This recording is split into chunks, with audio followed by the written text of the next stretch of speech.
இந்த நிகழ்வை தள்ளி வைக்க வேண்டும் என்று ஒரு வாரத்திற்கு முன்பே வன்னியரசு அவர்களிடத்திலே சொல்லியிருந்தேன். சின்னம்மாவின் உடல் நலம் மிகவும் கவலைக்கிடமாக இருக்கிறது. என்னை ஆளாக்கியதில் அவருடைய பங்கும் குறிப்பிடத்தக்கதாகும். அவர் என்னை பார்க்கிற போதெல்லாம் தலையை தடவி ஒரே ஒரு வார்த்தை தான் பேசுவார். இந்த 10 ஆண்டுகளில் உடல்நலம் பாதிக்கப்பட்ட நிலையிலும் வார்த்தைகள் தழுதழுக்க அவ்வளவு இலகுவாக புரிந்து கொள்ள முடியாத நிலையிலே தான் பேசுவார். அப்படி பேசுகிற போதும் கல்யாணம் பண்ணிக்கப்பா என்று தான் சொல்லுவார். அப்படிப்பட்ட பற்று என் மீது அவருக்கு உண்டு. அவருடைய உடல்நலம் கவலைக்கிடமாக உள்ள சூழலில் நான் நாடாளுமன்ற கூட்டத்தொடரில் கூட பங்கேற்க இயலாமல் ஒரு வாரத்திற்கு மேலாக பெரம்பலூரில் தனியார் மருத்துவமனையில் காத்து கிடக்கிறேன். எனவே இந்த சூழலில் இந்த நிகழ்வு வேண்டாம் என்று நான் வேண்டுகோள் விடுத்தேன். ஆனால் விரிவான ஏற்பாடுகளை செய்திருக்கிறோம். அம்மா எப்படியும் பிழைத்துக் கொள்வார். அந்த நம்பிக்கையோடு நாங்கள் இந்த நிகழ்வை நடத்த விரும்புகிறோம் என்று வன்னியரசு உள்ளிட்ட ஒருங்கிணைப்பாளர்கள் வற்புறுத்திய நிலையில் இதற்கு நான் இசைவளித்தேன். நாளைக்கு விழுப்புரத்திலே நடைபெறுவதாக இருந்த நிகழ்வை தள்ளி வைக்க வேண்டும் என்று நான் தோழர் ரவிக்குமார் அவரிடத்திலே கேட்டுக்கொண்டேன். அதை அவர் தள்ளி வைத்து விட்டார். இன்று பிற்பகல் 3 மணி விமானம் பிடிக்கிற போது கூட எனக்கு மனம் இல்லை. நான் இல்லாமலே இந்த நிகழ்ச்சியை ஏன் நடத்தக்கூடாது, வன்னியரசு மற்றும் தோழரிடத்திலே இதை சொல்லலாம் என்று நான் நினைத்தேன். ஆனால் மருத்துவர், அம்மாவை கவனிக்கிறவர், இந்த நிகழ்ச்சியை நீங்கள் தவிர்க்க வேண்டாம், ஓய்வாருங்கள் என்று ஒரு ஊக்கத்தை கொடுத்தார். கடைசி நேரத்திலே அவர் சொன்ன வார்த்தையை கேட்டு மனமில்லாமல் நான் புறப்பட்டு விமானம் பிடித்து இங்கே வந்தேன். பிறந்த நாள் விழாவை ஒரு கொண்டாட்டமாக மட்டுமே நடத்தக்கூடாது, அதனையும் ஒரு அரசியல் நிகழ்வாக ஒருங்கிணைக்க வேண்டும் என்று நாம் பிறந்த நாளை கொண்டாடிய காலத்திலிருந்தே தமிழர் எழுச்சி நாள் என்று அறிவித்து கருத்தரங்குகளை, கவியரங்கங்களை ஒருங்கிணைத்திருக்கிறோம். நெடுங்காலம் நான் பிறந்த நாள் கொண்டாடியதில்லை. இடையிலே தான் இது தோழர்களின் ஆர்வத்தால் உருவானது.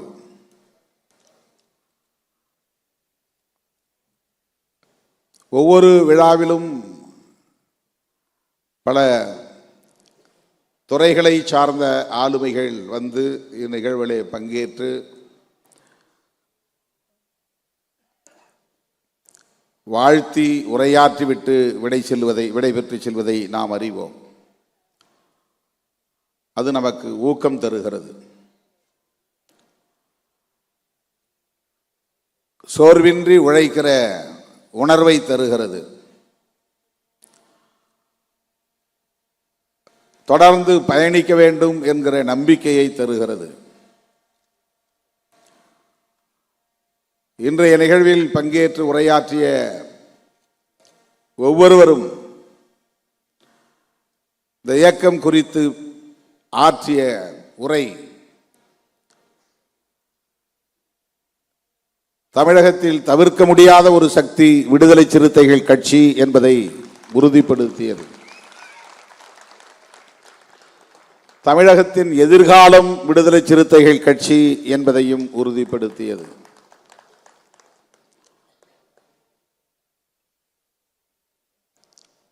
இந்த ஆண்டு மதச்சார்பின்மை காப்போம் என்பதை கருப்பொருளாக நாம் முன்னிறுத்தினோம். அதனை மையப்படுத்திய பலரும் இங்கே உரையாற்றியதை நாம் பார்த்தோம். ஓய்வு பெற்ற காவல்துறை அதிகாரி வனிதா அவர்கள்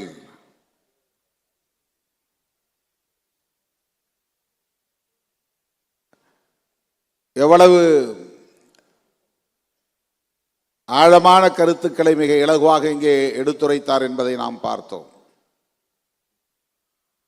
காவல்துறையின் ஒடுக்குமுறைகளை மீறி வெகுண்டெழுந்த இயக்கம் விடுதலை சிறுத்தைகள் கட்சி. அவர் இயக்கம் தொடங்கிய காலத்தில் நான் காவல்துறையில் பணி செய்ய தொடங்கிய காலம், அவர் கடந்து வந்த பாதையை நான் திரும்பி பார்க்கிறேன். நானே அவருக்கு பல இடையூறுகளை காவல்துறையை சார்ந்தவர் என்கிற முறையிலே செய்திருக்கிறேன். அதையெல்லாம் தாண்டி தாக்குப்பிடித்து தமிழகத்தில் இன்றைக்கு அனைத்து தரப்பாராலும் ஏற்றுக்கொள்ளக்கூடிய ஒரு ஆளுமையாக திருமாவளவன் நிமிர்ந்து நிற்பதை நான் எண்ணி வியந்து பாராட்டுகிறேன் என்று இங்கே ஒரு ஒப்புதல் வாக்குமூலம் போல் உரையாற்றினார்.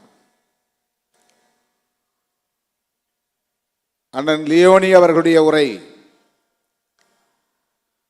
கவிஞர்கள் இங்கே படித்த கவிதைகள், ஊடகவியலாளர்கள் நம்மிடையே எடுத்து வைத்த கருத்துக்கள், இவை முகத்துக்காக பேசியதல்ல, மேடைக்காக பேசியதல்ல, ஏதோ ஒரு உள்நோக்கத்திற்காக பேசியதல்ல. மனம் திறந்து பேசினார்கள், மனமாற பேசினார்கள். இதுதான் நம்மை பற்றிய மதிப்பீடு. எந்த தளத்தை தொட்டாலும் அங்கே சிறுத்தைகளின் பங்களிப்பு மகத்தானது. கருத்தியல் தளத்தில் இந்த இயக்கம் ஆற்றியிருக்கிற பங்களிப்பு மகத்தானது. தமிழ்நாட்டு அரசியலில் பல முன்னெடுப்புகளை எடுத்திருக்கிற ஒரு இயக்கம் விடுதலை சிறுத்தைகள் கட்சி. இப்படி இங்கே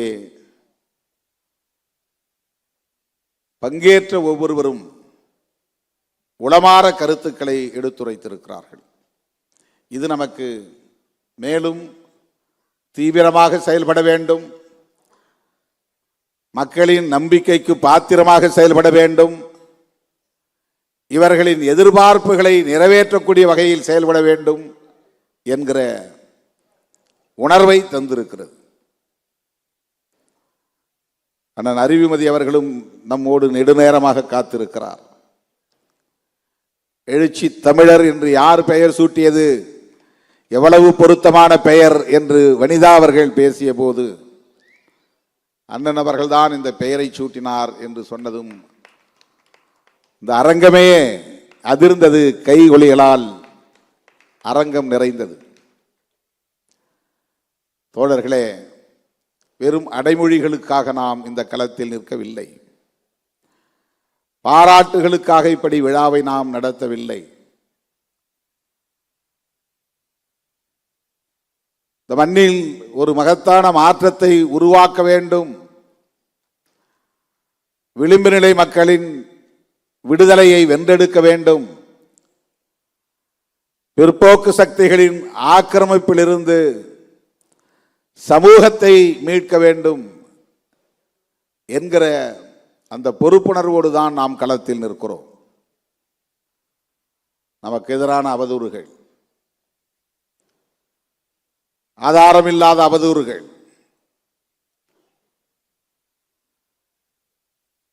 இரட்டை இலை கெஞ்சியது, ஆனால்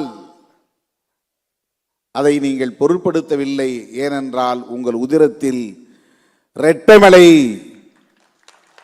ஓடுகிறது என்று கவிஞர் விவேகா சொன்னார். அதனுடைய பொருள் அதிமுக எடுத்த முயற்சிக்கு நாம் பணியவில்லை என்பதல்ல, உடன்படவில்லை என்பதல்ல பொருள். கொள்கை பிடிப்போடு இருக்கிறோம் என்பதுதான் அதனுடைய பொருள். ஒடுக்கப்பட்டவர்களின் தலைநிமிர்வுக்காக இந்த களத்தில் நிற்கிறோம் என்பதுதான் பொருள். அண்மையிலே தூய்மை பணியாளர்கள் பிரச்சனை. தூய்மை பணியாளர்கள் என்றால் அவர்கள் தலித்துகள், தலித்துகள் என்றால் அங்கே சிறுத்தைகள். ஏன் திருமாவளவன் இந்த அரசை எதிர்த்து போராடவில்லை? இப்படி விமர்சனங்களை கொண்டு போகிறார்கள். மூன்றாவது நான்காவது நாளே தோழர் சிந்தனை செல்வன் அங்கே போனார். ஐந்தாவது நாள் அக்கா நினைவு நாளை முடித்துக் கொண்டு நள்ளிரவில் நான் அங்கு போய் சேர்ந்தேன். 1 மணி நேரம் அவர்களோடு இருந்தேன். அதற்கு அடுத்து 6வது நாள் முதலமைச்சரை சந்தித்து இந்த பிரச்சனையை எடுத்து பேசினேன். 13ஆம் தேதி வரையில் தொடர்ந்து அமைச்சர்களோடும் பேசினேன், போராட்ட குழுவை சார்ந்த தோழர்களோடும் பேசினேன், ஒவ்வொரு நாளும் பேசினேன், மருத்துவமனையில் இருந்து கொண்டே பேசினேன். அவர்களை பணி நிரந்தரம் செய்ய வேண்டும் என்று நாம் அவர்களின் குரலோடு இணைந்து சொன்னாலும் கூட ஒரு உண்மையை நாம் புரிந்து கொள்ள வேண்டும். நம்முடைய கோணத்திலிருந்து அந்த பிரச்சனையை அணுக வேண்டும். புரட்சியாளர் அம்பேத்கரின் பார்வையில் இருந்து இந்த பிரச்சனையை நாம் அணுக வேண்டும். இவர்கள் குப்பை பொறுக்குகிறவர்கள். சொல்ல போனால் தூய்மை பணியாளர்கள் என்கிற சொல்லுக்கு இன்னொரு பொருள் குப்பை பொறுக்குகிறவர்கள், குப்பையை அள்ளுகிறவர்கள் என்றுதான் பொருள். குப்பையை அள்ளுகிறவர்களை பணி நிரந்தரம் செய்து அந்த தொழிலையே நீங்கள் செய்து கொண்டிருங்கள் என்று சொல்லுவது எந்த வகையிலும் ஏற்புடையதல்ல. அதிலிருந்து மீள வேண்டும் என்பதுதான் நம்முடைய போராட்டம். அந்த தொழிலை செய்யக்கூடியவர்கள் தொடர்ந்து அதை செய்யக்கூடாது.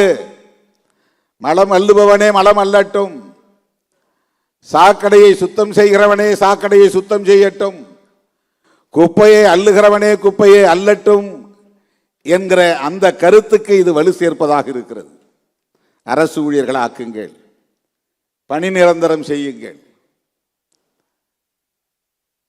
ஒரு அம்பேத்கரின் மாணவனாக இருந்து பெரியாரின் பிள்ளையாக இருந்து இதை நாம் வலுவாக சொல்ல முடியாது.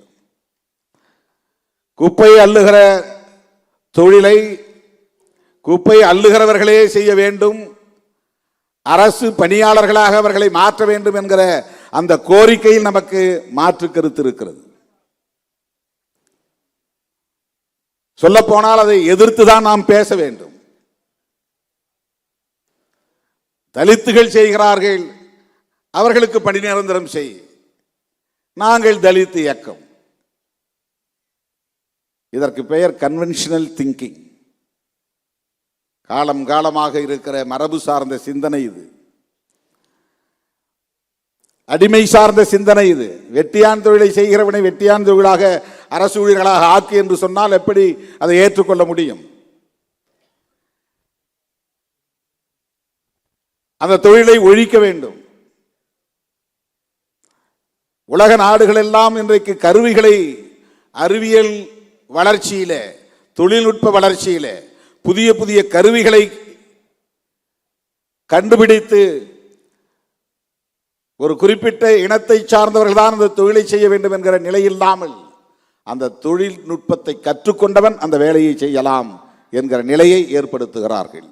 இதுதான் பிற நாடுகளில் இருக்கிற நிலை. ஆனால் இந்தியாவில் ஸ்கேவெஞ்சர்ஸ் அரசு ஊழியராக்கு, ஸ்வீப்பர்ஸ் அரசு ஊழியராக்கு. இது எந்த வகையில் ஏற்புடையதாக இருக்க முடியும்? இதை போய் அவர்களிடத்திலே சொன்னால் அவர்களுக்கு எதிராக நாம் பேசுகிறோம் என்று கருதுவார்கள். அதனால்தான் சேர்ந்து நாமும் பணி நிரந்தரம் செய்யுங்கள் என்று சொல்ல நேர்ந்தது. பணி நிரந்தரம் செய்யக்கூடாது என்று சொல்லுவதுதான் அதிலே சரியான கருத்து. குப்பை அள்ளுகிறவர்களின் பிள்ளைகளே குப்பையை அள்ள முடியுமா? அள்ள வேண்டுமா? தலித்துகளின் பிள்ளைகள் தான் குப்பைகளை அள்ள வேண்டுமா? அரசு ஊழியர் ஆக்கினால் அந்த வேலை மறுபடியும் யார் வருவார்கள்? அந்த அரசு பணிக்கு யார் வருவார்கள்? எத்தனை பேர் குப்பை அள்ள தயாராக இருக்கிறார்கள்? 70 வயதிலும் அந்த பணியை செய்யக்கூடியவன் ஒருவன் இருக்கிறான் என்றால் அவன் யார் என்று நீங்கள் பார்க்க வேண்டும். இந்த தலைமுறை அவர்கள் அந்த தொழிலை செய்துவிட்டு போகட்டும், அடுத்த தலைமுறை அந்த தொழிலுக்குள் அவர்கள் போகக்கூடாது என்பது தானே சமூக நீதி. அதிலிருந்து அவர்களை மீட்பது தானே சமூக நீதி.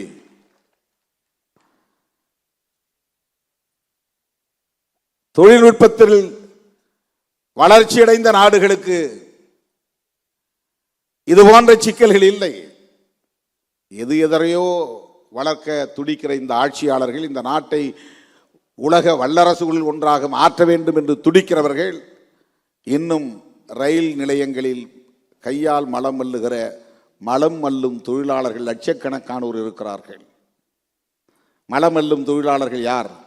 அவங்கெல்லாம் கஷ்டப்படுறாங்க, அதனால் அவங்களெல்லாம் அரசு ஊழியர் ஆக்குங்க, அவங்களுக்கு சம்பளத்தை கூட்டுங்க, பென்ஷன் கொடுங்க என்று நாம் சொல்ல முடியுமா? குப்பை அள்ளுகிறவர்களை அப்படியே குப்பை அள்ளட்டும், அவர்களை அரசு ஊழியர்களாக்குங்கள், அவர்களுக்கு பென்ஷன் கொடுங்கள் என்று நாம் சொல்ல முடியுமா?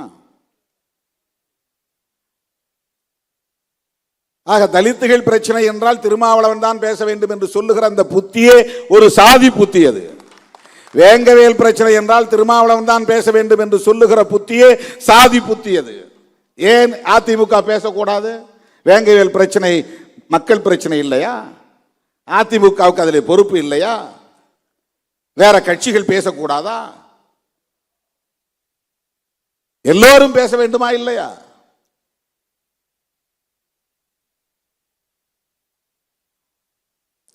திமுகவுக்கும் அதிலே பொறுப்பு இருக்கிறது, கம்யூனிஸ்ட் கட்சிகளுக்கு இருப்பதை போல ஒவ்வொரு கட்சிக்கும் அதிலே பொறுப்பு இருக்கிறது. ஆனால் அதிமுக நம்மை பார்த்து அந்த கேள்வியை கேட்பதால் ஏன் அதிமுகவுக்கு அந்த பொறுப்பு இல்லை என்று நாம் கேட்கிறோம். இப்ப இந்த பிரச்சனை 13 நாள் போராட்டம் நடந்தது. முதலிலே போனது விடுதலை சிறுத்தைகள் தான். முதலிலே போன தலைவன், ஒரு கட்சியின் தலைவன் திருமாவளவன் தான். அதுக்கப்புறம் தான் எல்லாம் உள்ள வராங்க. யார் யாரோ வருகிறார்கள், அந்த பிரச்சனை பற்றி எதுவுமே தெரியாதவர்கள் வருகிறார்கள். ஒன்று திருமாவளவனை சாட வேண்டும், அல்லது திருமாவளவன் இடம்பெற்று இருக்கிற கூட்டணியை சாட வேண்டும். அதுதான் அவர்களின் நோக்கம். அவர்களுக்கு நீதி கிடைக்க வேண்டும் என்பதல்ல.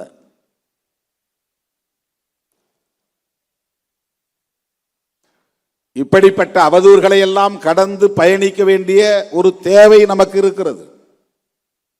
தாங்க சட்டையர் செய்த போது தோழர்கள் எல்லாவற்றுக்கும் திருமாவளவனை விமர்சிக்கிறார்கள், அதற்கு இதுதான் காரணம் என்று விளக்கினார்கள்.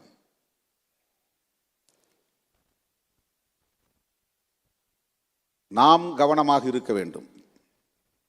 இந்த அம்மா பேசும்போது சொன்னாங்க, இந்த கூட்டம் ஒரு அறிவு சார்ந்த கூட்டம் என்று சொன்னார். இங்கே இருக்கிற ஒவ்வொருவரும் கொள்கை புரிதலோடு இருக்கிறீர்கள் என்று சொன்னார்கள். அதுதான் நமக்கு கிடைத்திருக்கிற பெருமை. அவங்க எந்த கட்சியை சார்ந்தவர்கள் இல்லை. சொல்ல போனால் முதல் மேடை என்று சொன்னார்.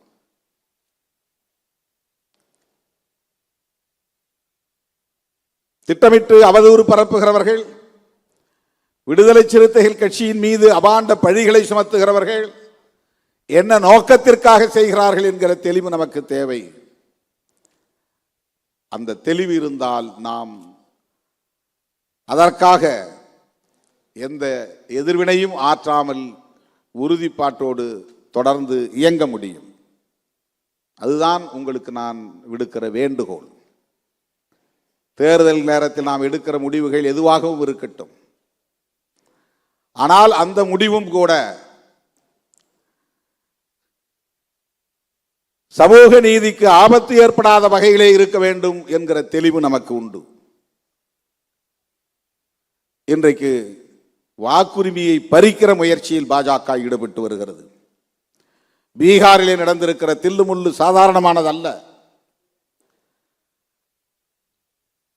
பிறப்பு சான்றிதழ் கேட்கிறார்கள். வாக்காளராக ஒருவன் தன்னை உறுதிப்படுத்திக் கொள்ள வேண்டுமானால், ஓட்டர் என்பதை பதிவு செய்ய வேண்டுமானால், உன்னுடைய பெற்றோருடைய பிறப்பு சான்றிதழ், பர்த் சர்டிபிகேட். ஆதார் கார்டு கிடையாது. ஆதார் கார்டு காட்டினா ஏற்றுக்கொள்ள முடியாது. ரேஷன் கார்டு ஏற்றுக்கொள்ள முடியாது. ஏற்கனவே இருக்கிற ஓட்டர் லிஸ்ட்ல என் பேர் இருக்கு, ஏற்றுக்கொள்ள முடியாது. வேற என்ன ஆதாரம் தேவை? பர்த் சர்டிபிகேட் வேணும்.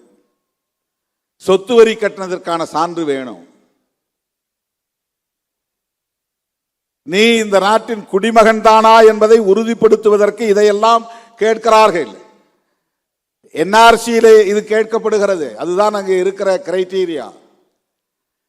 இப்படி 65 லட்சம் பேரை பீகாருடைய வாக்காளர் பட்டியலில் இருந்து நீக்கிவிட்டு அவர்களுக்கு வேண்டியவர்களை சேர்த்திருக்கிறார்கள்.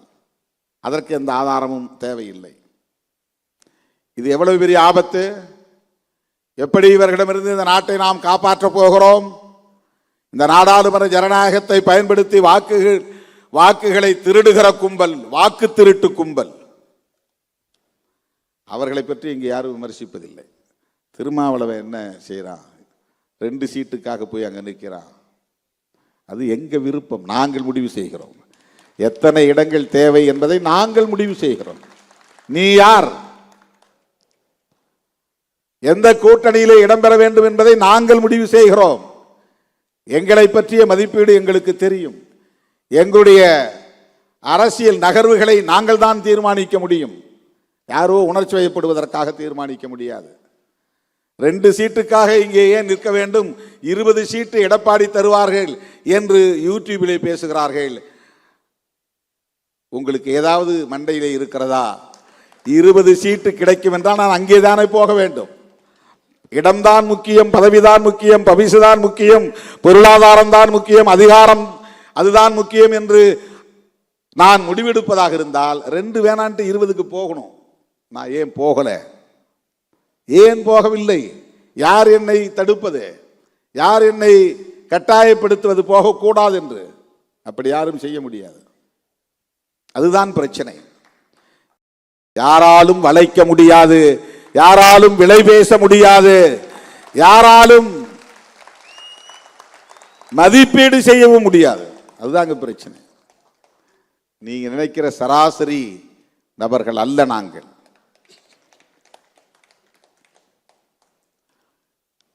திராவிட முன்னேற்ற கழகத்தோடும் இடதுசாரிகள் இயக்கங்களோடும் நாங்கள் இணைந்து பயணிப்பதற்கு ஒரு நோக்கம் இருக்கிறது. அந்த நோக்கம் வேறொன்றும் இல்லை. நாங்கள் அம்பேத்கரின் பிள்ளைகள், பெரியாரின் பிள்ளைகள் என்கிற அந்த வளர்ப்பு முறைதான், அந்த கருத்தியல் தான் காரணம், வேறொன்றும் இல்லை.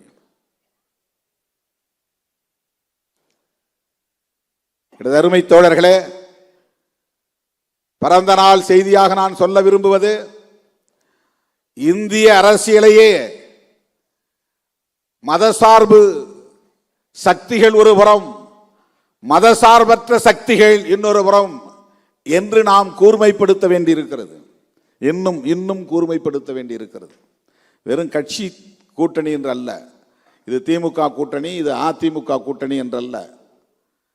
இது மதசார்பு கூட்டணி, இது மதசார்பற்ற கூட்டணி. இதுதான் இந்தியா முழுவதும் இருக்கிற முக்கியமான அரசியல். அப்போதுதான் அவர்களை தனிமைப்படுத்த முடியும். எண்ணற்ற பல முரண்பாடுகள் இருக்கலாம், பிரச்சனைகள் இருக்கலாம். ஆனால் செக்யூலரிசம் என்கிற அந்த கோட்பாடு புரட்சியாளர் அம்பேத்கர் வகுத்தளித்த கோட்பாடு, பண்டிதர் ஜவஹர்லால் நேரு அவர்களால் ஏற்றுக்கொள்ளப்பட்டு அங்கீகரிக்கப்பட்ட கோட்பாடு. ஏன் புரட்சியாளர் அம்பேத்கர் அவர்களுக்கு நேர் முரணாக இருந்த காந்தியடிகளால் ஏற்றுக்கொள்ளப்பட்டு அங்கீகரிக்கப்பட்ட கோட்பாடு. அதிதீவிர இந்துத்துவ சக்திகளுக்கு துணையாக இருந்த பல தலைவர்கள், பட்டேல் உட்பட ஏற்றுக்கொள்ளப்பட்ட கோட்பாடு. இந்திரா காந்தி அம்மையார் அவர்களால் திருத்தம் கொண்டு வரப்பட்டு முகப்புறையிலே செக்குலர் என்கிற சொல் இணைக்கப்பட்ட நிலையிலே இந்திரா காந்தி அம்மையாரால் ஏற்றுக்கொள்ளப்பட்ட கோட்பாடு. ராஜீவ் காந்தி அவர்களாலும் இன்றைக்கு ராகுல் காந்தி அவர்களாலும் செக்குலரிசம் என்கிற கோட்பாடு இந்த தேசத்தின் முதன்மையான கோட்பாடு என்று ஏற்றுக்கொள்ளப்பட்டிருக்கிற ஒரு சூழலில் நாம் காங்கிரசும் இடம்பெறுகிற இந்தியா கூட்டணியில் இடம்பெறுகிறோம். இதுதான் நாம் அந்த அணியிலே இருக்கிறோம் என்பதற்கான காரணம். காங்கிரஸோடு நமக்கு முரண்பாடுகள் இருக்கலாம், ஆனால் தேசத்தை பாதுகாப்பதற்கு புரட்சியாளர் அம்பேத்கர் முன்மொழிந்த மதச்சார்பின்மை என்கிற கோட்பாட்டில் இன்றைக்கு உறுதியாக நிற்கிற இயக்கம் காங்கிரஸ். எனவேதான் காங்கிரஸ் தலைமையில் இந்தியா கூட்டணியில் நாம் இடம்பெற்றிருக்கிறோம். மதச்சார்பின்மை காப்போம் என்பது வெறும் ஒரு நிகழ்வுக்கான அரசியல் முழக்கம் அல்ல, நாம் அடுத்தடுத்து எடுத்து செல்ல வேண்டிய களங்களை அமைப்பதற்கான முழக்கம் அது. அடுத்தடுத்து நாம் தேர்தல் அரசியல் களத்தில் மேற்கொள்ள வேண்டிய நகர்வுகளுக்கான ஒரு முழக்கம் அது. யாரும் நம்மை எப்படியும் விமர்சித்து விட்டு போகட்டும், நாம் பொருட்படுத்த தேவையில்லை. இந்த மதச்சார்பின்மை காப்போம் என்கிற கருத்தியலை இன்னும் வெகுவாக மக்களிடத்தில் கொண்டு போய் சேர்ப்போம். மதச்சார்பின்மை என்கிற கருத்தியலை சேர்ப்பதன் மூலம்தான் மதசார்பற்ற முற்போக்கு கூட்டணியின் வெற்றியை தமிழ்நாட்டிலே மேலும் நம்மால் உறுதிப்படுத்த முடியும்.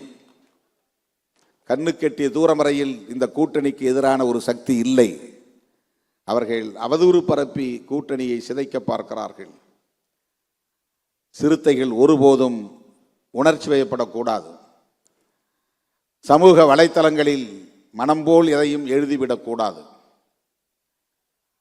எம்ஜிஆர் அவர்களை பற்றியும் ஜெயலலிதா அம்மையார் அவர்களை பற்றியும் நான் தனிநபர் அடிப்படையிலே விமர்சிக்கவில்லை. திராவிட இயக்கங்களை எப்படி குறிவைத்து சனாதன சக்திகள் கடந்த காலங்களில் காய் நகர்த்தி இருக்கிறார்கள் என்கிற போது திமுகவுக்கும் அதிமுகவுக்கும் இடையிலான ஒரு வேறுபாட்டை நான் சொல்ல வேண்டிய ஒரு நிர்பந்தம். ஏனென்றால் திமுக கூட்டணியில் நாம் இருக்கிற சூழலில் நாம் ஏன் இங்கே இருக்கிறோம் என்பதை நியாயப்படுத்த வேண்டிய ஒரு தேவையும் நமக்கு இருக்கிறது. அதிமுக எம்ஜிஆர் காலத்திலும் ஜெயலலிதா அம்மையார் காலத்திலும் எடுத்த நிலைப்பாடுகள், கொண்டு வந்த சட்டங்கள், பிறகு மாற்றிக்கொண்ட நிலைப்பாடுகள், இவை எல்லாவற்றையும் கருத்தில் கொண்டுதான் அந்த இயக்கத்தில் சனாதன சக்திகளின் ஊடுருவல் இருந்தது என்று சொல்ல நான் துணிந்தேன். இது எல்லோரும் ஏற்கனவே சொன்ன விமர்சனம் தான், நான் ஒன்றும் புதிதாக சொல்லவில்லை. அண்ணாவையும் எம்ஜிஆரையும் ஜெயலலிதா அவர்களையும் பாஜகக்காரர்கள் எப்படியெல்லாம் விமர்சிக்கிறார்கள், ஆனால் அவர்கள் மீது இவர்களின் கோபம் திரும்பவில்லை. பலமுறை நான் எம்ஜிஆர் அவர்களை பாராட்டி இருக்கிறேன். புரட்சி தலைவர் என்கிற ஒற்றை சொல்லுக்கு ஒரே ஒரு திட்டம் சான்றாக இருக்கிறது. காலம் காலமாக இருந்த கர்ணம் முன்சிப் பதவியை தூக்கி எறிந்துவிட்டு வில்லேஜ் அட்மினிஸ்ட்ரேட்டிவ் ஆபீசர் என்கிற ஒரு திட்டத்தை கொண்டு வந்ததற்காகவே அவரை புரட்சி தலைவர் என்று சொல்லலாம் என்று நான் சொல்லி இருக்கிறேன். சமூக நீதிக்கான நிலைப்பாட்டின் போது அந்த 69 விழுக்காட்டை 9வது பட்டியலில் இணைப்பதற்கு ஜெயலலிதா அம்மையார் மேற்கொண்ட முயற்சி போதும் அவரை பாராட்டுவதற்கு என்று நான் பேசியிருக்கிறேன். தனிநபர் அடிப்படையிலே யாரையும் நாம் விமர்சித்ததில்லை. ஆனால் நமக்கு எதிரான அவதூறுகள் கடுமையாக முன்வைக்க பெற்றன. தோழர்கள் அதையும் நாம் எதிர்கொண்டாக வேண்டும் என்று எதிர்வினை ஆற்றிய போது உடனே நான் முகநூர் நேரலையில் சொன்னேன், அதிமுகவையோ எம்ஜிஆரையோ ஜெயலலிதா அவர்களை பற்றியோ நீங்கள் யாரும் கருத்து சொல்ல வேண்டாம், தேவைப்படுகிற நேரத்தில் நானே கருத்தை சொல்லுவேன் என்று சொன்னேன். அந்த நிலைப்பாட்டில் நான் மாறவில்லை. அவமதிக்கும் நோக்கம் இல்லை என்பதைத்தான் நான் சொன்னேன். அது அவமதிப்பல்ல, நடந்த வரலாற்றை சொல்லுகிறேன். அந்த அம்மாவே மேடையில் சட்டமன்றத்தில் சொன்னார், எல்லோரும் என்னை பார்ப்பன பெண்மணி என்கிறார்கள், ஆமாம் நான் பாப்பாத்தி தான் என்று சொன்னார், கிளைம் செய்தார். நமக்கு பார்ப்பன சமூகத்தின் மீது எந்த வெறுப்பும் கிடையாது. எவ்வளவோ நண்பர்கள் பார்ப்பன சமூகத்தை சார்ந்த நண்பர்கள் இருக்கிறார்கள், நல்ல நண்பர்கள் இருக்கிறார்கள். இந்த மேடையிலே மைப்பா நாராயணன் வந்து ஆடை போர்த்தி வாழ்த்திவிட்டு போனார். தனிப்பட்ட முறையிலே யார் மீது நமக்கு எந்த காழ்ப்புணர்வும் கிடையாது. ஆனால் திராவிட இயக்க அரசியலை குறிவைத்து தாக்குகிறார்கள் என்றால் அது வெறும் திமுகவுக்கு எதிரானதல்ல, ஒடுக்கப்பட்ட மக்களின் அரசியலுக்கும் எதிரானது. அதை நினைவிலே வைத்துக் கொள்ளுங்கள். சமூக நீதி அரசியலுக்கு எதிரானது, நினைவிலே வைத்துக் கொள்ளுங்கள். திமுகவுக்கு எதிரான நகர்வுகளை திமுகவே எதிர்கொள்ளும், அது வேறு. ஆனால் திராவிட அரசியல், பெரியார் அரசியல் இங்கே சிதைக்கப்படுவேயானால் நாம் இங்கே அரசியல் செய்ய முடியாத நிலை ஏற்பட்டுவிடும். அரசியல் செய்ய முடியாத நிலை ஏற்பட்டுவிடும். பெரியார் அரசியல் என்பது அம்பேத்கர் அரசியலோடு இணைந்த ஒன்று, முரண்பட்ட ஒன்று அல்ல. பெரியார் அரசியலை விமர்சிக்கிறார்கள் என்றால் அம்பேத்கர் அரசியலை விமர்சிப்பதாகத்தான் பொருள். திராவிட இயக்க அரசியலை விமர்சிக்கிறார்கள் என்றால் விடுதலை சிறுத்தைகளின் அரசியலையும் விமர்சிக்கிறார்கள் என்றுதான் பொருள். ரெண்டு இயக்கமும் ஒன்றா என்றால் இல்லை, அது வேறு. அரசியல் இயக்கங்கள் கட்டமைப்பதிலே பல முரண்பாடுகள் இருக்கலாம், அதிகார பகிர்விலே முரண்பாடுகள் இருக்கலாம், பிரச்சனைகளை அணுகுவதிலே எடுக்கிற முடிவுகளிலே முரண்பாடுகள் இருக்கலாம். ஆனால் அடிப்படை கருத்தியல் என்பது சமூக நீதி சார்ந்த அரசியல். முதலில் தமிழக அரசியல் களத்தில் திராவிடம் என்கிற சொல்லை புழக்கத்திற்கு கொண்டு வந்தவர் பண்டிதர் அயோத்திதாசர், மறந்துவிடக் கூடாது. எனது அருமை தோழர்களே, நெருக்கடியான சூழலில், நேரங்கட்ட நேரத்தில், பேச முடியாத மனநிலையில் இந்த கருத்துக்களை எல்லாம் உங்களோடு பகிர்ந்து கொள்ளக்கூடிய ஒரு சூழல் அமைந்தது. என் மீது இவ்வளவு நம்பிக்கை வைத்து இவ்வளவு நேரம் காத்திருக்கிற என் உயிரின் உயிரான விடுதலை சிறுத்தைகள் அனைவருக்கும் என்னுடைய நெஞ்சார்ந்த நன்றியை கூறி, நம்முடைய அன்பு நண்பர் சந்தோஷ் அவர்களும் அவரோடு நண்பர்கள் பெரியார் ஆகியோர் 50 நிமிடம் ஒரு ஏவி தயாரித்திருக்கிறார்கள். அது இன்றைக்கு ஒளிபரப்ப முடியாது. ஒரு நாள் அதற்காக தனி அரங்கத்தை பிடித்து அந்த ஏவி, அதாவது ஆடியோ வீடியோ காட்சி காணொளி ஒளிபரப்பப்படும் என்பதை சொல்லி சந்தோஷ் அவர்கள் பொறுத்தருள வேண்டும் என்று கேட்டு, எனக்கு பிறந்த நாள் வாழ்த்துக்களை கூறியிருக்கிற உங்கள் அனைவருக்கும் என்னுடைய நெஞ்சார்ந்த நன்றியை கூறி முடிக்கிறேன். நன்றி, வணக்கம்.